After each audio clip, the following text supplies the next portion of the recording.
Okay, welcome back. Week 6, I should say, episode 6. Lots of things to talk about. We're on Zoom tonight. We're minus one of the studs, although is he really a stud? We don't know. That's why there's 4 of us. One's always the odd man out, but we do have Riley Williams, a Liverpool fan, joining up with us. I know he's got plenty to talk about Oh slash yeah.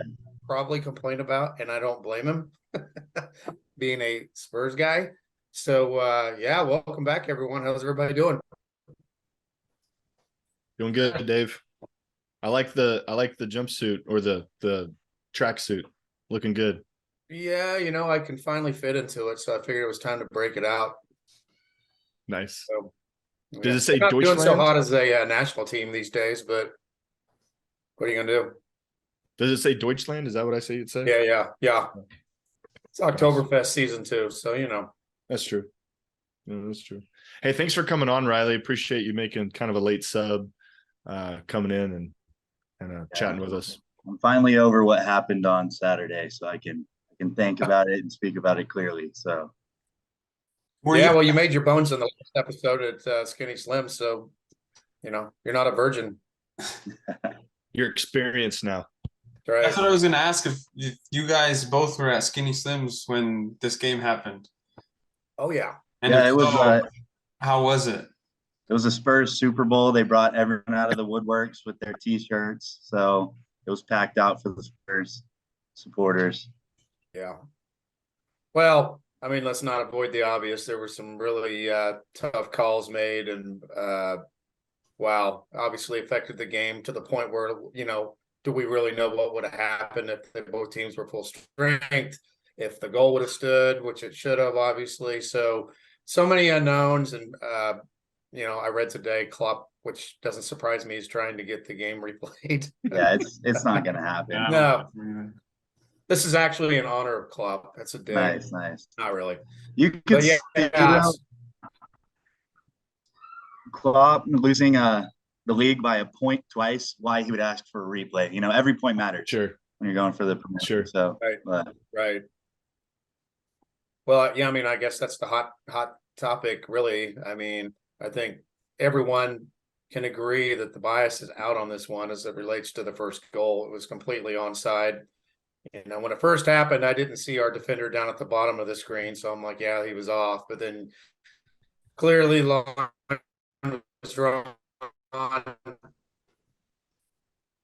Now everybody's heard all the audio and how that all went down, and it's probably the biggest mistake this far in VAR history, I would imagine, and there's plenty of them. Didn't something like this happen last season? Like almost similar? Where I don't know. somebody was on side and they clearly missed it and just let it go for whatever reason. I feel like there was something last year that was almost the same. I don't know. I know Man U got a pin after the final whistle against Brighton. Yeah, I don't remember when that match was. That was like wild. 2020, 2021. Yeah. That was one of the other ones that people compare it to because the final whistle blew, but then they went back on VAR and said, "Oh no, they can take the penalty." Whereas like with this call, you listen to the audio, they drew the lines. It's clearly onside. The head PGMOL Professional Game Match Officials Limited replay guys losing his mind, saying, "Hey, he's onside. Like, are you guys okay with that call? He's onside. Delay the match." And then the head guy, like the guy that's over all of it, is calling in and telling them, "Stop the match, delay the match, delay the match," and they just don't do anything. And then they said we can't do anything now. They started playing. Yeah. But that's when your head. It's like if the head rules analysis or whatever on like the NFL, who watches the replay and overturns calls, whatnot. If he's sitting there saying, "Hey guys, stop, the game is wrong," that's essentially, or the call is wrong. It's essentially what happened, and nothing significant happened in the 25 seconds or so between kicking off and even the ref down on the field, like he heard something was going on and they just played on. I don't know.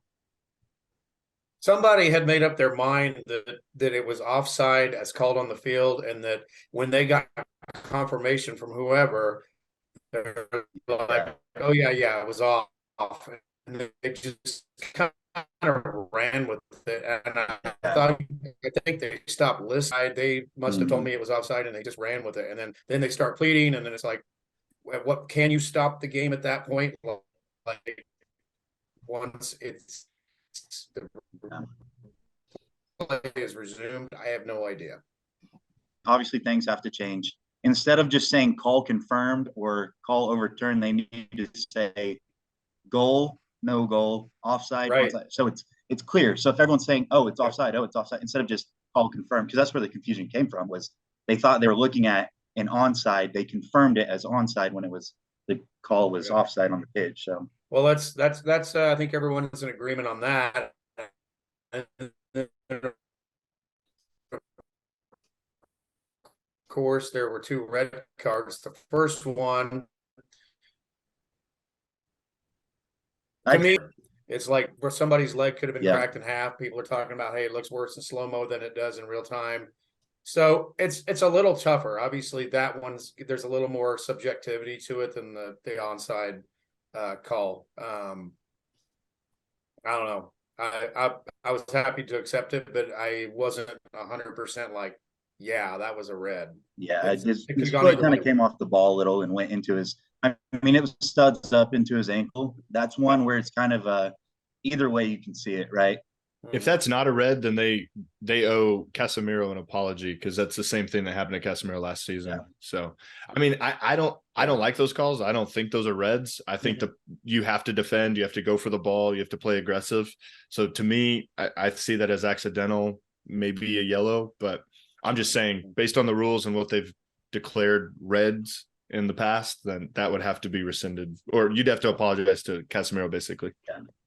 At some point, you do have to try and consider intent and the positioning and when they slid in, how they slid in. Right. Were there other factors, like you said, his foot rolling over the ball? It wasn't the worst call ever, but it was certainly, after already having one bad call, added to the mix, right? And then Jota got 2 yellows within the course of 5 minutes? Yeah, he was subbed on too, yeah. And then I'm not so sure the first one he even made contact. I think it was a no, and it's hard with the angle they showed. You can't see from the angle, but on the angle it looked like they showed the replay. It looked like he didn't even touch it. Yeah. And the ref was card happy all. He was card happy all day. I think the second one, you have a case for, yes, that's a yellow, but being on his second yellow and you've already sent someone off, as a ref, you need to bring him inside and say, look, you have no more warnings. This right.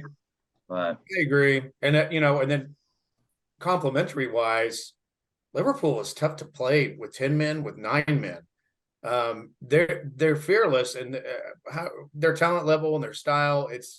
They've done it before, Riley. They beat Newcastle with 10 men. They beat somebody else with 10 men, or Wolves, I believe we were down to 10 men against Wolves. And not to mention, let's face it, for the most part, if you're down a man or two, you're going to sit back to some degree. So now your opposing team is just kind of knocking it around, trying to crack the code with everyone back. So I think Spurs kind of caught shit from people, just in general. Anyone would, that, oh, you had to get an own goal from the other team to get it done. Yeah. Well, when people are just sitting back, you hope you get a pinpoint cross in there or something, like we got the own goal. Luckily that happened, but crazy game. Yeah, kind of unfortunate as even as a United fan, just watching to see Liverpool, I'm saying unfortunate from a Liverpool's perspective, to fight that hard, to go down to 9 men, to hold them off. I mean, you guys were 2 minutes away from the it was the whistle? Like the 90 plus 4 or 5th, and it was 6 minutes of added time. It was 90 plus 5, and there were 6 minutes of added time. Is when 90 to 60 seconds away. Yeah, and you guys get the that's a tough way to lose for sure. Hey, but we still haven't conceded a goal from an opposing player in the second half. So our second half defense is still there. That's impressive. Yeah, I would have loved to have seen what would have happened if things had gone more, weren't involved, with the refs' decisions, and we could have just seen it play out, but impossible. So I feel like Spurs and Liverpool are very even this year, very evenly matched. Yeah, and I've had other friends. I have other Liverpool friends. One of them lives in Dallas. It was kind of like wanted to just punch Son and Madison for jumping all around afterwards. Let me tell you, it's been horrible at Spurs for the last 3 managers, and no morale, no nothing. If we're going to go crazy over any win, I don't care. The culture has changed so much, and we're riding the wave. So I'm fine with it. Ainge Ball, man, has been impressive. The way he's turned. Yeah. I mean, but look, I feel like a lot of teams have that sort of bounce with a new manager. You know, the one that comes in my mind, of course, is 9 wins out of 11 games right off the bat. I mean, we were on quite the run. Right. And in a similar situation, we had, Mourinho, who was just doing Mourinho things. And so I felt like the team all of a sudden free and could do what they wanted. Like you said, there's going to be games where you get punched in the mouth at some point, Dave. And so far, I mean, I feel like every test that Tottenham has come up against, they've matched or surpassed. Yeah. I mean, even leaving it late against Sheffield United at home. I mean, so it's not always going to be pretty. You saw Arsenal do some of that last year, losing to Forest like 2-0 or Bournemouth or somebody, and they came back and won 3-2. And the place went shit house crazy. You got to find ways to win. And that's the biggest part of it. Obviously, you can look back and say, well, we didn't play that well or whatever, but hey, right now I'm looking at the table and I'm quite happy. So yeah. But yeah, like you said, Riley, I think both teams are evenly matched. I think both teams are in a good spot. How do you think, what's your overall feeling from the Liverpool fans as a whole, if you will, after that? You obviously feel robbed, right? But there's nothing they can do. They're not going to go back and award points. They're not going to replay the match. They're just going to say, we're sorry, we'll try to do better. Right. That's what the precedence has always been. There's human error involved, right? So it can be a pivotal point where we have a great, run and fight back and claw back in the Premier League, even with the conspiracies of the refs against us and whatnot. Or, we just kind of crumble from here because, we've got Curtis Jones out on 3 matches for a straight red. Jota has a ban for his red. So our depth kind of takes a hit there. We're playing Thursday and Sunday. So we'll see what happens. We got Brighton on Sunday morning, which, they're not a pushover team, but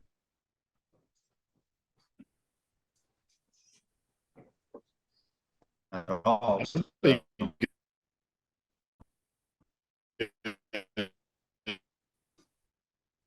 well, that'd be a good match.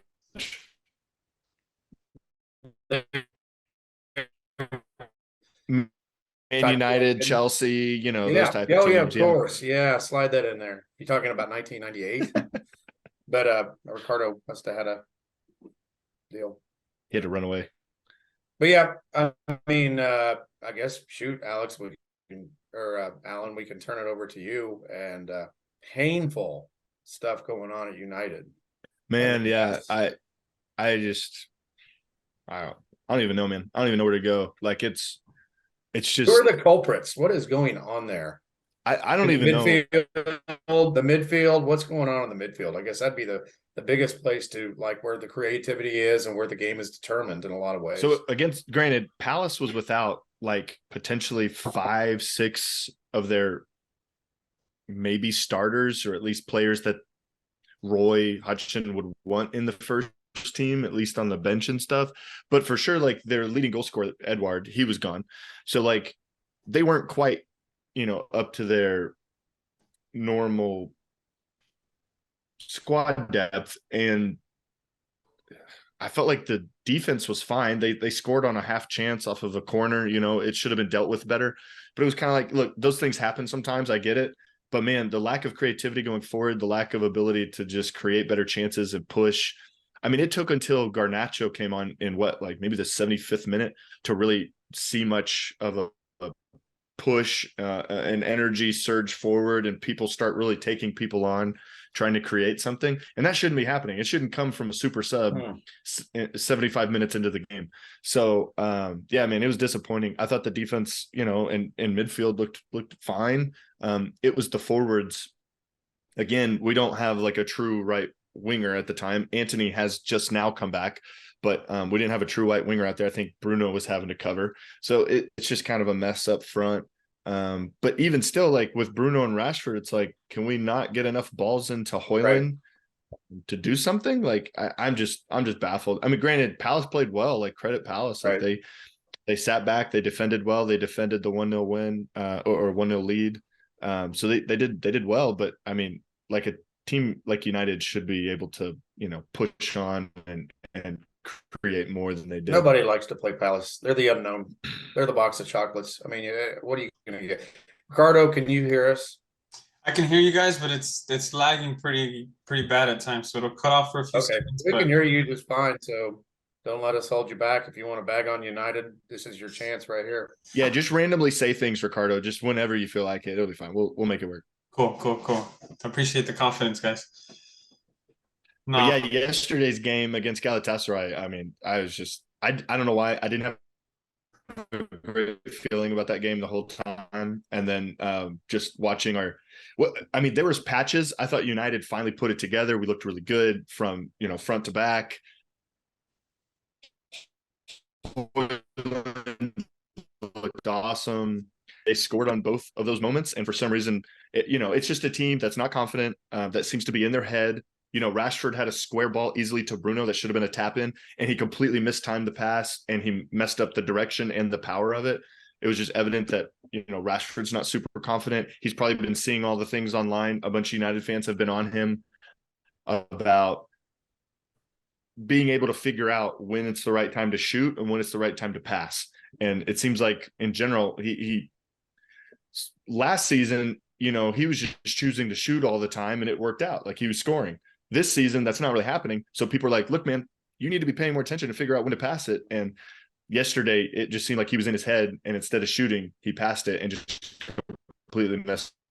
Man, I just feel like the whole team, it just looks like at times there's a lack of fight. There's a lack of mental fortitude. And on top of it, there's a lack of confidence. Go ahead. But I'd say Ten go Hag. ahead. I don't know what the locker room is like, but he is in charge of the spiritual health of that team, not just the tactics. Conte, I can speak from that last year. He quit on Spurs. So if the manager's not getting a positive message across to the players, and I'm not saying that's happening, but I gotta imagine there's some tension and turmoil there. That's his job to get those guys, whether they're veterans or young players, to start believing again and just giving them the confidence. It sounds amateurish, but it's true, because if they're all doubting themselves, they're all just kind of not quite there right now. He's got to be the guy, or he's going to be gone. Yeah, I still trust Ten Hag. I mean, and all the reports right now are that Man United are still going to back him. So I don't think, I'm not saying he's not potentially at fault for some of these issues, but I think he'll figure it out, and I think he'll come good. I think he'll right the ship at some point. The big things to consider: last season, United won more games in the Premier League than any other team by 1 goal. It was 13, which means they were in a bunch of competitive, tough matches. There wasn't a bunch of 4-0s, 3-1s, comfortable wins. There were a bunch of really tough matches. On top of that, they played more matches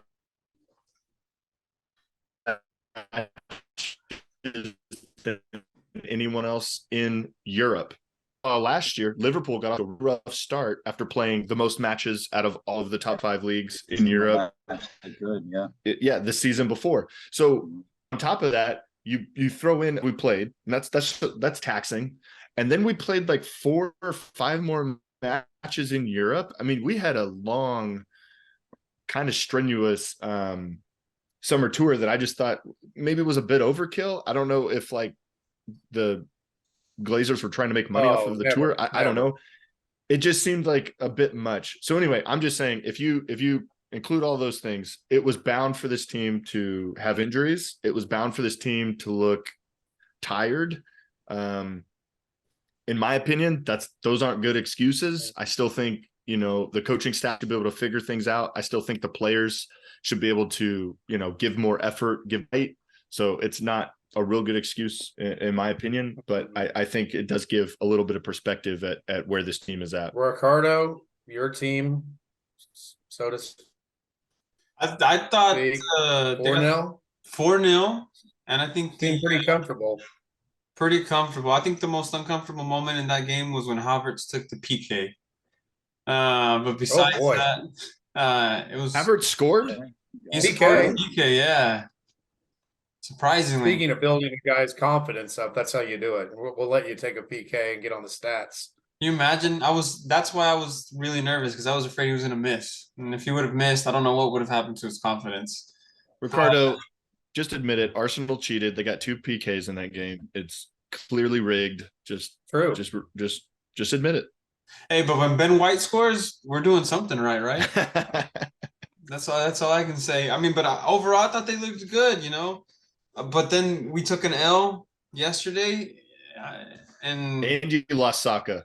Took an L and lost Saka. we lost our star boy. So we'll see what And happens. Is Martinelli still out? I think so. Yeah. So it'll be interesting to see how we bounce back this weekend. I forgot who we have this weekend. This weekend, it looks like we have. Let's see. More matches. Oh, wow.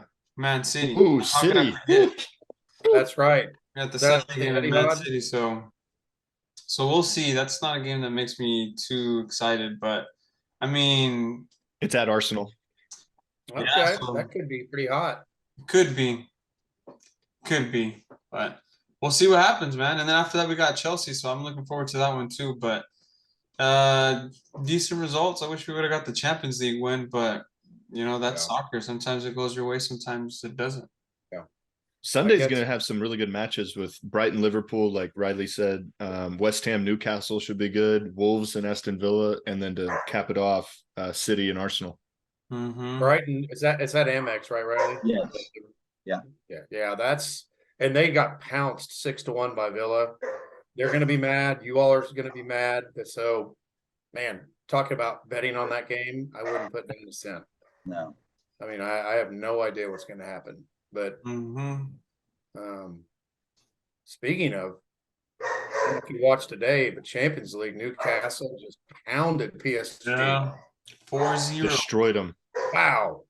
Dude, when Newcastle, it seems like when Newcastle gets up for a game and just wants to like just overpower you, they have like the physical like players to do that, with Burn and just those kind of bigger guys. Like they just have that ability. But man, that last goal, Shar was like slipping and still put it like around the corner, upper 90. Like that was awesome. Yeah, definitely. And is Europa League this week as well? Are you guys playing, Riley? Yep, we play tomorrow at home against USG. It is it's actually kind of a cool story.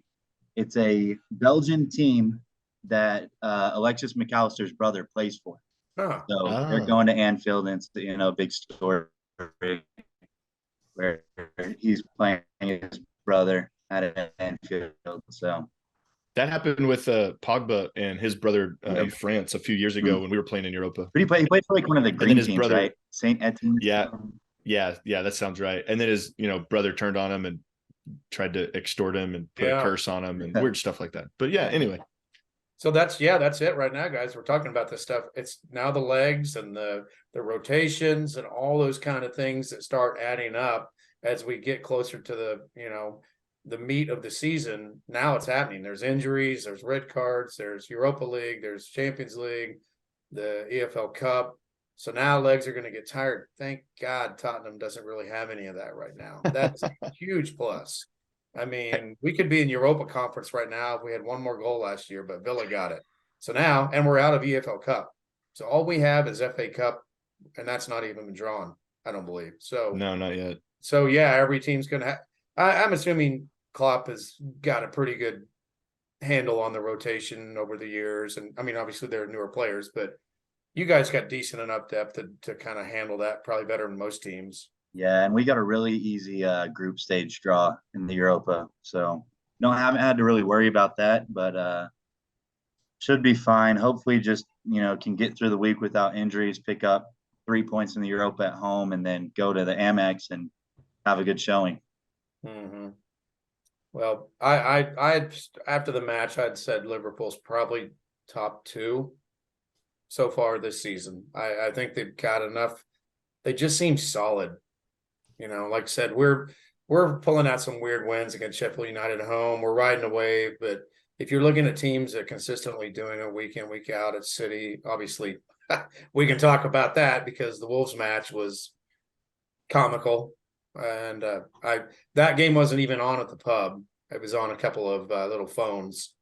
But what a shocker! I mean, Wolves have been all but horrible, and now. I mean, does Rodri make that big of a difference in the team? Because that was the main guy that they were missing, was just Rodri. Well, De Bruyne, it was first, and now Rodri. Well, yeah, De Bruyne, but they've been without De Bruyne, and they're still winning.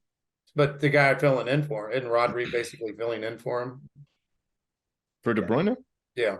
Well, a midfield more presence, midfield? not same position, but midfield presence, I would say. Yeah, kind of. Yeah. But it's plug and play at City, right? They shouldn't be losing to Wolves.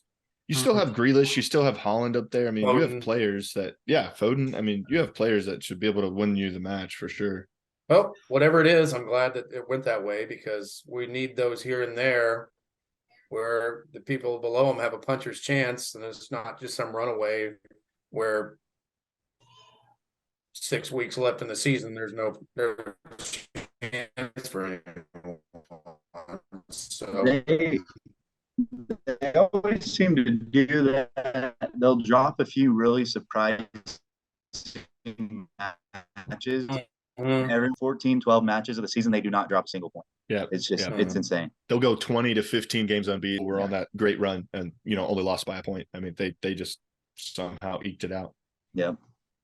I guess round Warren, we've got Everton losing to Luton Town. I mean, good grief. Good for Luton. Yeah, Luton got their first Prem. Against Riley, if you don't know this, Ricardo picked them for Champions League at the start of the I watched the very first episode. Okay. So.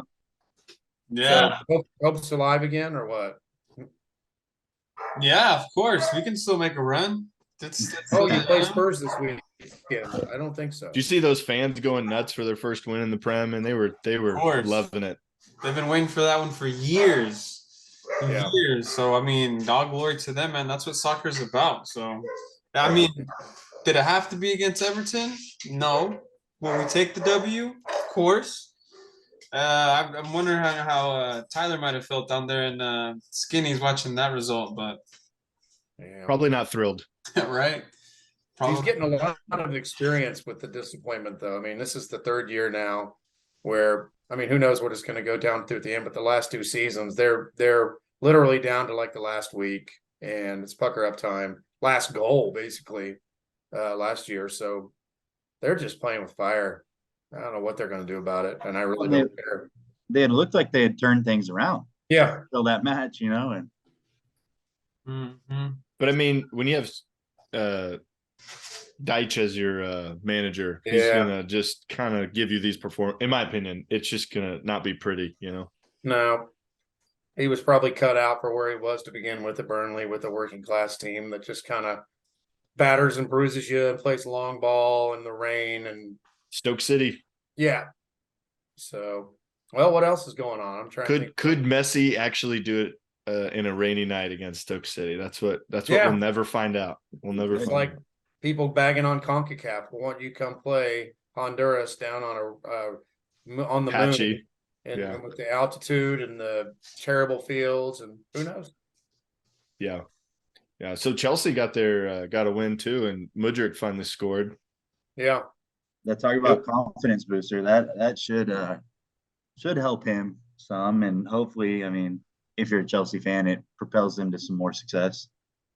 The second goal right after that one though was just calamitous from Ream. I mean, I was like, dude, I mean, it wasn't completely Ream's fault. I don't think anybody was really making them available for him to pass the ball off, but still, I was like, that's not a good look.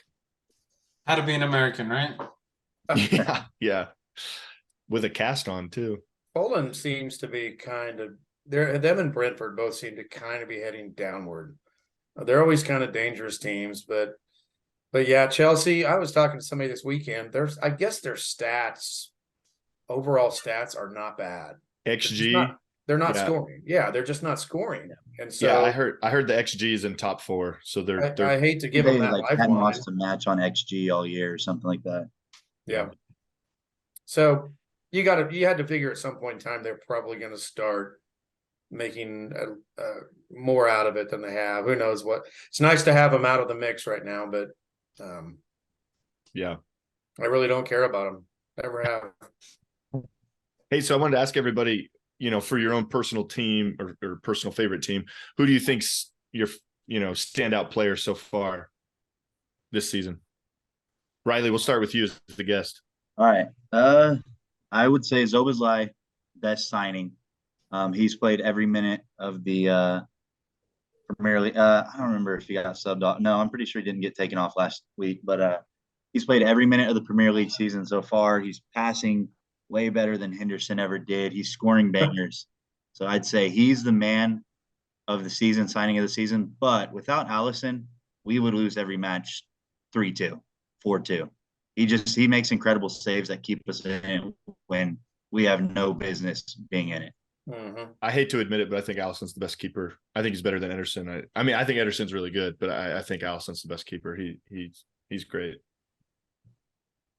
Yeah. Now, despite the fact that there were all the calls and everything we talked about, he made 2 or 3 saves where you just want to hit the screen. You're like, dude, how'd you do that?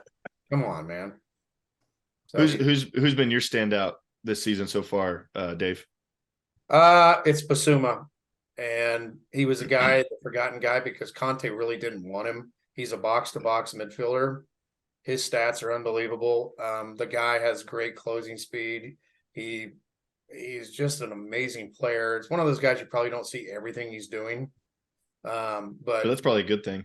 He's exactly. That means things are going well, and he's not having to, But yeah, he's been the hero so far. The guy that I would say runner up, I mean, Madison's an obvious, but that I really like is Sarr.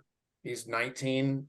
He plays out on the right, but throughout the match you watch, you're like, where is he? He's over on the left. He's in the middle. There's a lot of things he's doing to take defenders with him. There's a lot of times when he has the ball, he's cutting in. He's making it difficult for defenses to figure out what's going on, as opposed to just knocking the ball around. There's, it's always takes somebody like Madison, like Sarr, to actually run at the defense or create angles, not to where you're, like I said, you're not just doing this knock around stuff, hoping to get somebody open. So, But yeah, Basuma by far, he's just been legendary so far. Ricardo for Arsenal or Luton, whoever Arsenal, you want to go with. Honestly, it's not even an Arsenal player. If I had to go with someone, I think it'd be Alvarez from Man City. Seeing KDB drop and having him come in, play more minutes in a new role and being able to shine. I think this will be his best season yet so far, because he's just putting in some banger goals, and they still have some gelling to do, but I think Julian Alvarez is the one that I think has been doing really great so far. If I had to pick a City player, I'd probably pick Silva. I think he stepped up with KDB being out and just being able to, keep the ball, create chances. I mean, and score some goals himself. I've been really impressed from watching, as much as I hate to admit it for a City player, I think. But I've always liked Silva. I mean, I kept tabs on him a little bit when he was at Monaco, because I was like, dude, this guy looks good. Because I watched some of those Monaco matches. Man's a magician. Yeah, dude, in the UCL when they were playing, and I just thought, dude, that Silva guy can dribble, can play, can pass. I mean, I was impressed, and of course, City get him. But yeah, anyway, yeah, I really liked Silva out of the City team. But enough about City. Who wants to talk about them? Well, I was just going to say real quick, Alvarez, again, one of those guys that has no business being on the bench. He should be somewhere else. Yeah, you're going to bring somebody with that much skill set in, but City, that's what they do. They can buy 2 sets of 2 teams, and guys get marginalized sitting on the bench. I mean, is Calvin Phillips? He probably is pretty decent, and he belongs somewhere where he's playing. And he doesn't want to leave, though, from what I'm. No, his paychecks are fabulous, but whatever. Like I said, it's City. Who cares? Yeah. Does anybody from the Arsenal squad stick out to you though for this season so far? Ricardo? Stick out to me this so far? I mean, Saka's doing what Saka does. It hasn't really surprised me. I wish Odegaard would step up a little bit more. I mean, he has good games, but there's times where I feel like he's disappearing, and I wish he could just take a little bit more control, maybe like Ozil did. But sometimes he just gets lost. You know what I mean? Ozil will disappear too sometimes, though. So I think for long spells. Yeah, So I cannot say that there is one so far it's probably gonna be a defender, honestly. But not one that sticks out, honestly. No, Okay. I'm happy to see Gabriel Jesus playing, but I wish Trossard would be healthy. But man, nah, maybe Gabriel, honestly. Probably Gabriel. He's had some good games, good tackles, I think they're but I think they're the same as last year. They got a lot of players that and they've got that system in place, but mhm. something, the oomph factor is missing. It's those The moments. guy in the middle with the balls, the Roy Keane or whoever it is, something it's too finesse. And when it comes time to start punching back and forth, I think they're not that great at that. I think thankfully. if Timber wasn't But injured, you might have a shout for him because the way he started and the way he looked in preseason, I mean, he looked really good. And I was is that the hoping, Polish guy? huh? Is that the Polish guy? Timber came from Ajax, and Oh. I think he's Netherlands. I think Okay. he's Netherlands. Yeah, I'll find out. Okay. But Yeah. I mean, United were kind of connected with him for a little while as well. And I was because he can play center back and he can also play right back. And so I was all for us getting him just because he's versatile. But the way he's looked for Arsenal, I mean, I thought he's looked really good. It's unfortunate he had to get the major injury he did, because I think if he'd stay healthy, he'd probably be worth a shout as one of the standout players so far. For United, I'd probably go with Højlund so far because no one else has looked that great. So Wow. Yeah. I don't know who else to pick. I think Onana started off fine. He's slowly kind of diminished, but I think because of the injuries to our back four have been so heavy, that hasn't helped him either. I like Amrabat so far. I'm glad that he's healthy. I think him in a central role will look better. Him having to play left back is a bit of a joke, just considering, I mean, even our lone player thinks a lot Spurs has gotten injured. So Region. yeah, even Yeah. he's injured right now, which is nuts. We have no left backs. We literally have no left backs. And to top it off, the left back we played for maybe like a third, maybe half of our preseason games, we loaned him out. So we could have kept him. He's an academy player, Fernandez. We could have kept him to cover, but I think Ten Hag thought we wouldn't need him, and so get him some playing time somewhere else, and it's kind of backfired, unfortunately. But yeah, Okay. I think I'll give the shout to Højlund. I mean, his brace yesterday was impressive. It should have got us the win, and the defense just hasn't held up their end of the bargain. Well, I guess switching gears a little bit, I'm trying to think of some other headlines. Pulisic, right? Got a winner. Yep. I didn't see the goal. I don't follow Serie A that much, but I would have. What all happened? Did anybody see it? I didn't watch it either, to be honest. It's just a good American headline and good morale, I guess, if nothing else. I got I've a been headline. Huh? I said I got a headline today.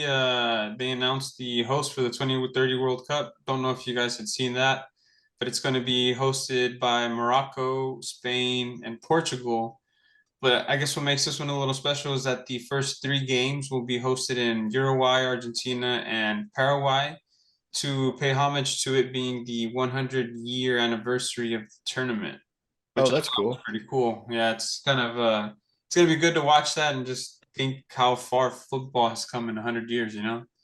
Yeah, you'd love to see the 1930 World Cup, what that actually looked like. I'm sure there was like 4 to 6 teams. There Maybe wasn't 8. very many. It wasn't very Yeah, many. and the pageantry was probably not there. So yeah, that's a cool idea. I didn't realize they were doing that. That is a good headline. And I guess they're speaking of the World Cup, they're between Jerry World and MetLife for the final. That's what I heard. So I don't know how that's. I know Jerry was courting what's his name, the FIFA dude, Mm-hmm. and I think what's his name took his name out of the hat, Cronky and LA. So that's going on. Who was it in the EPL that has been fined? It's Reece James. That was another thing I was going to talk about. Did you hear that? Mm-mm. He was fined for abusing the referees. Oh, I had heard about I that. did You see said that. something I think about it's £90,000 and is banned. I don't know for how long, but point being, there's a lot less leniency this year. And There like is. somebody throwing the ball, You like, can't even put your hand up for someone else to Right. get carded anymore. They card you Right. for that, Really? which I think is probably good. it's good, but guys have got to unlearn habits, and that's you're passionate, your heart's in it, and that's the way you've always done it, and you've just been told to, hey, back off. Now it's just another element that you've got to think about not doing. So, but yeah, I always got pissed at dudes running up into the rest face and yelling at him stuff. It's like, just leave it to the captain. Yep. Let them talk, and they've let that go. So I get it. We're wussifying everything in this world. Do you guys see the report? Saudi Arabia is trying to get the 2034 World Cup. So another kind of Qatari situation.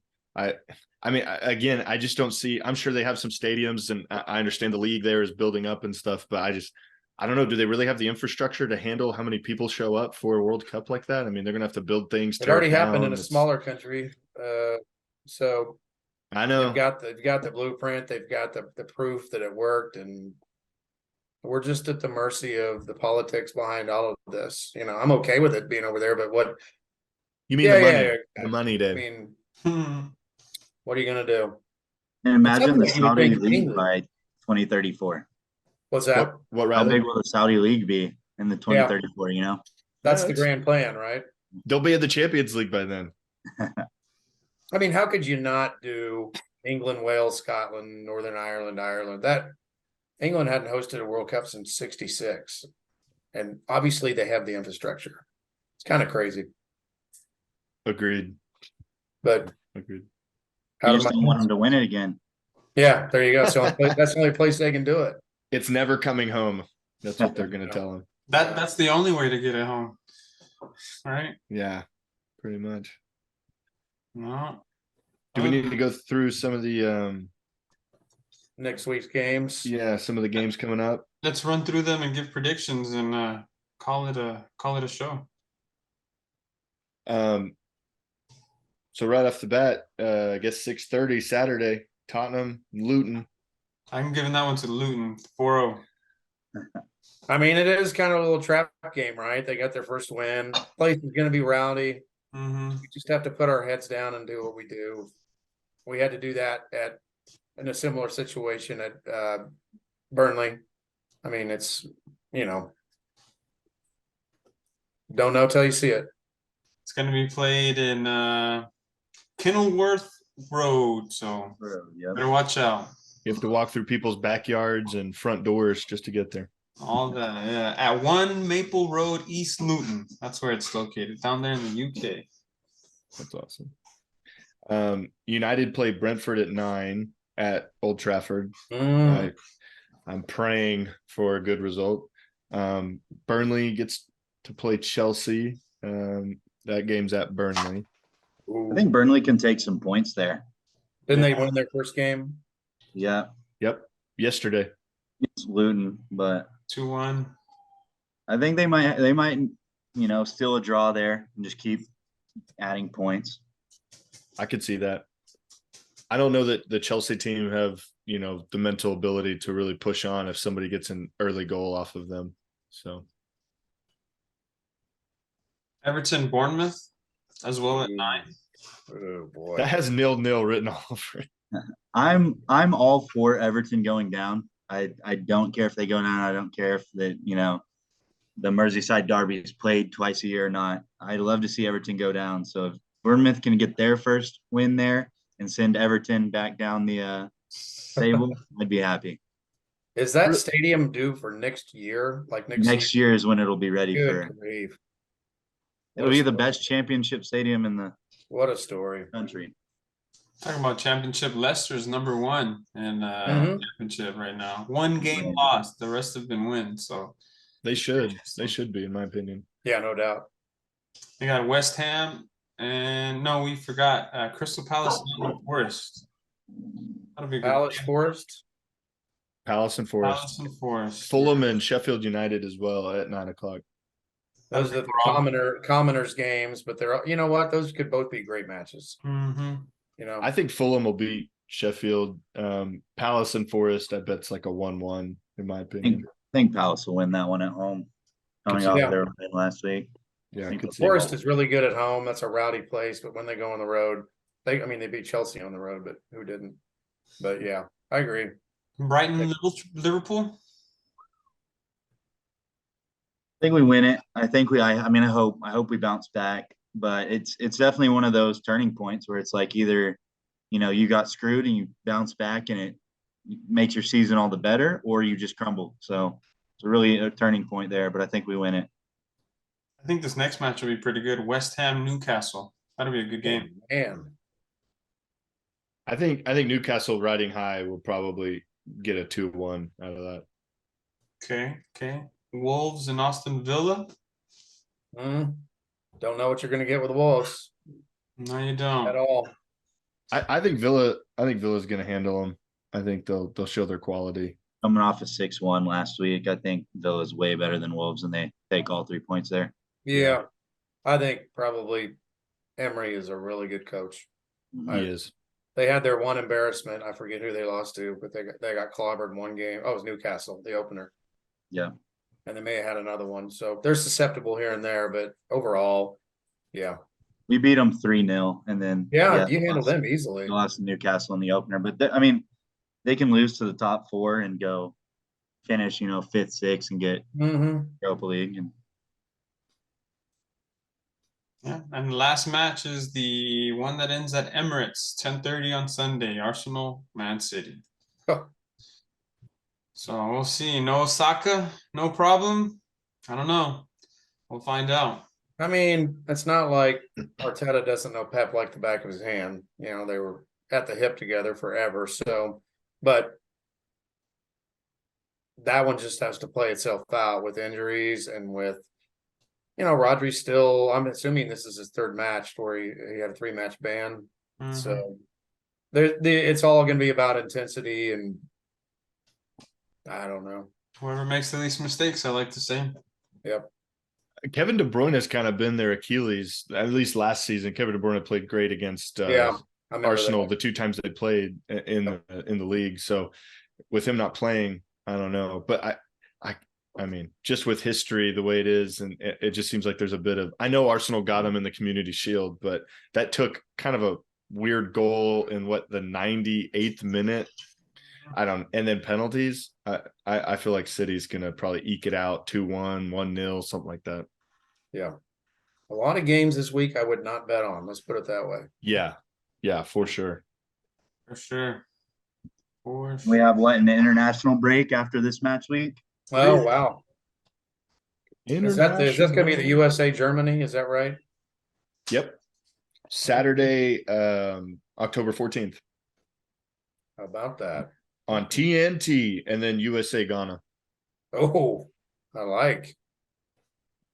Good stuff. Well, I'm assuming we'll be bringing a lot of our players back to not get hurt. And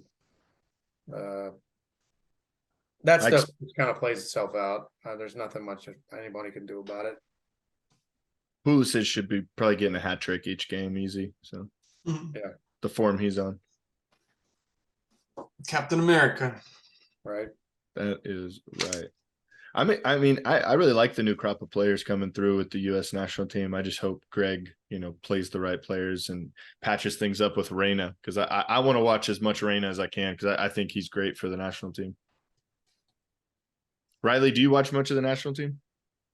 I must admit, I am not a national team fan whatsoever. I'm not a fan of international breaks. I'm strictly a fan of club football, so I try not to watch it.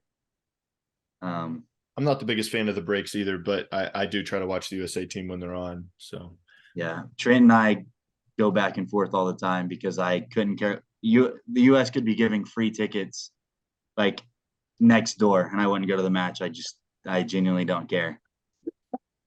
Come on, Riley, it's a free ticket. They're next door. You just have to walk right over there. So you're going to be at home crocheting during the 2026 World Cup in the backyard. Nah, I doubt it.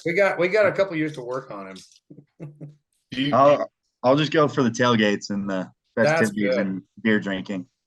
I don't see a problem there. Are you guys hoping Dallas gets the final so we could have a Dallas literally, Yep. or sorry, not a Dallas, a World Cup final in our backyard, basically? Yes, sir.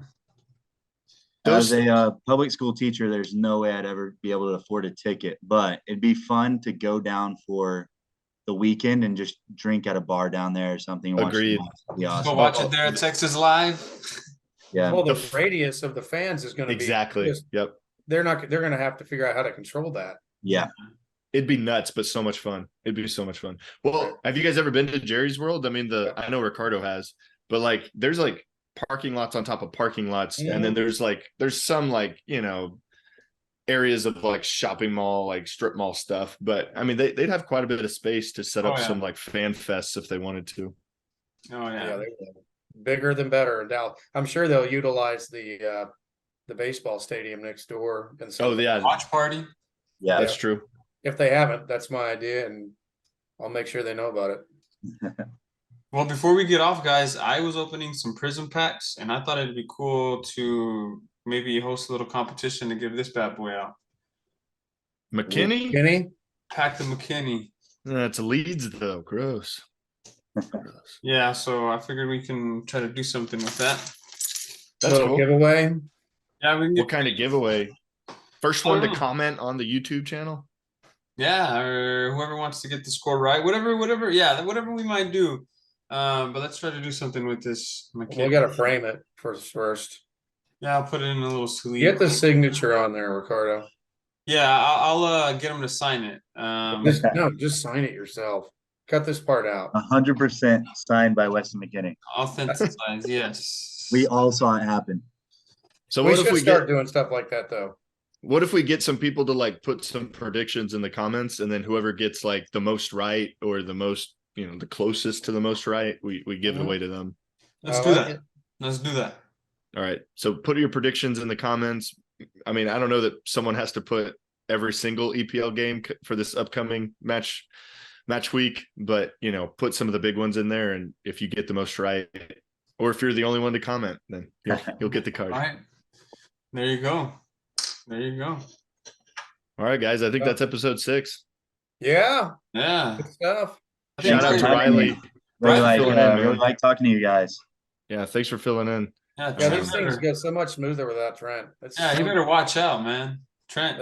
Like 4 hat changes and all, you know, whatever. Yeah, we'll definitely keep you on the Rolodex, man, when we need some guests and some Liverpool perspectives. So yeah, it was a perfect week just coming off of what happened. I actually heard that Three Studs Up podcast was on the VAR telling them, hey, we need some content for this next pod. So no goal. He was Dave definitely did that. Dave definitely had an influence. As that was going on, I was thinking to myself, man, if we were recording at Skinny's, that would have been great to get some footage of that right there. Watch people lose their mind. So yeah, we'll have to do that Skinny Slims recording again for sure. That was fun. Whether we do that on the weekends and then recap Zoom on the weekdays, we'll figure it out. Yep. Yeah. Cool good stuff, fellas. All right. Well, I guess this has been another episode of the Three Studs Up podcast.